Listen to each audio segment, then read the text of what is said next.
காலை மணி அடித்தவுடன் மாணவர்கள் அனைவரும் கிளம்பிக் கொண்டிருந்தார்கள்.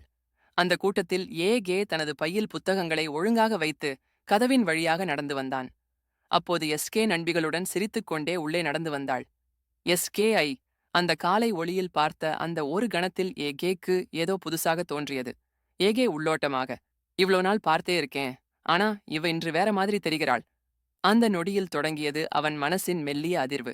மாஸ் பண்ணி வந்த கணக்கு ஆசிரியர் பிரச்சனை ஒன்றை கொடுத்தார். அனைவரும் தலைகுனிந்து கணக்கில் கவனம் செலுத்திக் கொண்டிருந்தார்கள். கேக்கு கவனம் சற்றே எஸ்கேக்கே போய்விட்டது.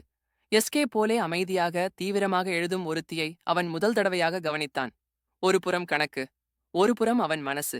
கே புன்னகையுடன் மனதில், நான் இவள்கிட்ட பேசுறேன்னு எதிர்பார்க்க முடியாது, ஆனா இந்த உணர்வை நான் மறக்க முடியாது. ஆனால் உடனே அவன் சிந்தனை, இப்ப காதல் வேண்டாம் கே, முதல்ல படிப்பு என்று தன்னை மீண்டும் படிப்பில் திருப்பினான். சீன் 3. நூலகத்தில் சிறு சந்திப்பு. ஒரு நாள் நூலகத்தில் இருவரும் ஒரே புத்தகத்தை தேடிக் கொண்டிருந்தனர். Science projects for teens. K, இந்த புத்தகம் தேவைங்க, முதல்ல நீ வாங்குங்க. கே தடுமாறி, இல்ல, நீங்க எடுத்துக்கங்க, நான் வேற புத்தகம் எடுக்கிறேன். கே ஒரு மெதுவான புன்னகை கொடுத்தாள். அந்த புன்னகையை கே அடுத்த 2 நாட்கள் மறக்கவில்லை. சீன் 4. ஆசிரியர் கொடுத்த குழுப்பணி. ஆசிரியர் அறிவியல் கண்காட்சிக்காக ஜோடியாக பணிகளை கொடுத்தார். கே மற்றும் கே இருவரும் ஒரே குழுவாகப்பட்டார்கள். கே, சரி, நம்ம ப்ராஜெக்டுக்கு சோலர் எனர்ஜி வாங்கலாமா?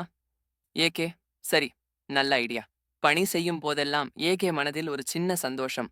கேக்கு அருகில் இருக்கிறது, ஆனா வெளியில் எதுவும் தெரியக்கூடாதென்று மிகவும் கவனமாக நடந்தான்.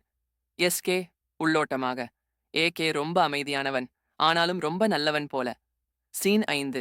மழை நாள். பள்ளி முடிந்த பின் மழை அடித்தது. கே குடை கொண்டு வந்திருந்தான். கே சற்று தயக்கத்துடன் நின்றாள்.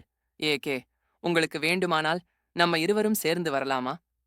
கே, ஹா, சரி. இருவரும் ஒரே குடையின் கீழ் அமைதியாக நடந்தார்கள்.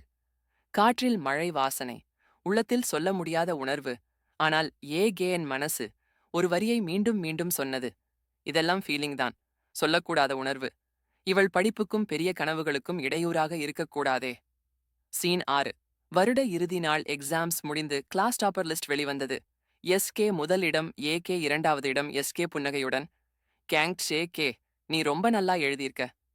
கே, தங்க்ஸ், நீதான் ஆக்சுவல் டாப் பிரா, உங்க ஹார்ட் ஒர்க் இம்ப்ரெசிவ். கே, நம்ம ப்ராஜெக்ட்லும் நின்னால்தான் நன்றாக ஆயிற்று. அந்த நேரத்தில் கேக்கு ஒரு கணம் கேக்கும் தன்னை பற்றி ஒரு நல்ல உணர்வு இருக்கிறதோ என்னோ என தோன்றியது. ஆனால் அவன் மனது இன்னும் தெளிவாகத் தெரிந்தது. நான் உன்னை விரும்புறது நிச்சயம், ஆனா அது உங்க ஃபியூச்சருக்கு தடையா இருக்கக்கூடாது.